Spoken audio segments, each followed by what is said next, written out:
10 miles an hour, shifting to the north after midnight. Chance of precipitation 90%.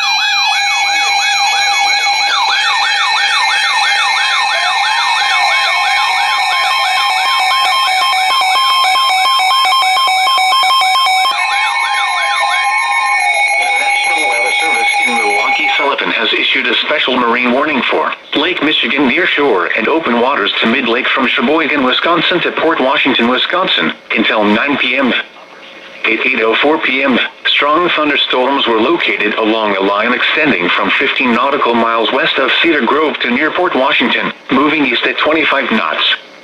Hazard, wind gusts 34 knots or greater and small hail. Source, radar.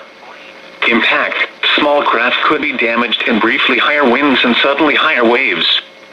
Strong thunderstorms will remain over mainly open waters. Move to safe harbor immediately as gusty winds and high waves are expected.